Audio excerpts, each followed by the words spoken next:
युक्रेनको अनुभवबाट नेपालले धेरै कुरा सिक्न सक्छ र सिक्न पनि पर्दछ। युक्रेन खनिज पदार्थहरूका दृष्टिकोणले धेरै सम्पन्न राष्ट्र हो र त्यसको त्यो प्राकृतिक सम्पन्नता नै त्यसका लागि अभिशाप बन्न पुग्यो।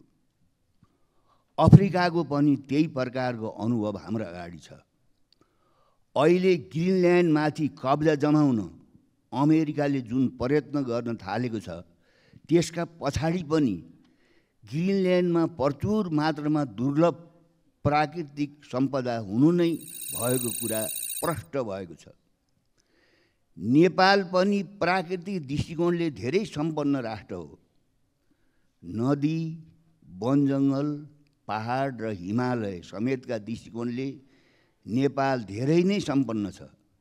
नेपालमा ठुलो मात्रामा युरेनियम भएको पनि पत्ता लागेको छ। अब नेपालमा पेट्रोल र ग्यास समेतको सम्भावना भएको कुरा थाहा हुँदैछ। संसारभरको युक्रेन र अफ्रिका समेतका अनुभवबाट हामीले के बुझ्नुपर्छ भने त्यस प्रकारको प्राकृतिक सम्पदा नै नेपालका लागि अभिशाप बन्न सक्छ। त्यो प्राकृतिक सम्पदाबाट नेपालको विकासमा मद्दत पुग्नुभन्दा त्यसमाथि कब्जा जमाउन विभिन्न साम्राज्यवादीहरूको ध्यान जान सक्छ वा त्यसका लागि उनीहरूका बीचमा युद्धको स्थिति उत्पन्न हुन सक्छ। त्यसरी नेपाल युद्धको भूमि पनि बन्न सक्छ।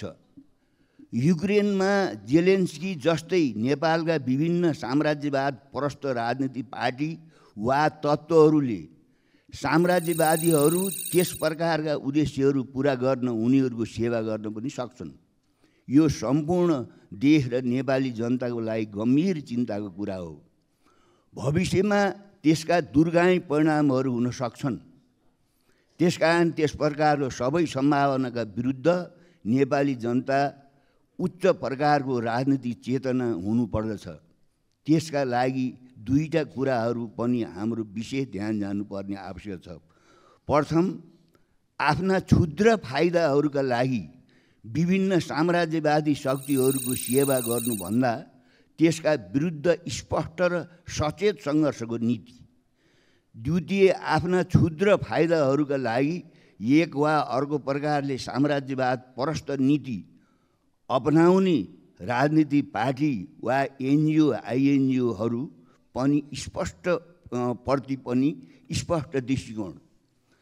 तर त्यो निकै दुःख र दुर्भाग्यको कुरा हो कि नेपालमा राजनीतिक वा समाजका विभिन्न क्षेत्रहरूमा एक वा अर्को रूपमा साम्राज्यवाद परस्त सोचाइहरू बढ्दै गइरहेका छन् र तिनीहरूका विरुद्ध नेपाली जनतामा समयमा नै उच्च चेतनाको विकास हुन नसकेमा त्यसले नेपाललाई गम्भीर दुर्भाग्य र सङ्कटको मुखमा लैजाने कुरा निश्चित छ।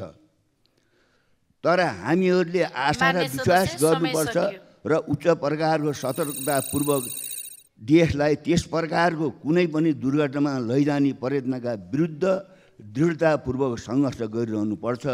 त्यसरी नै हामीले देशलाई सम्भावित कुनै पनि प्रकारको दुर्घटनाबाट बचाउन सक्नेछौँ। धन्यवाद।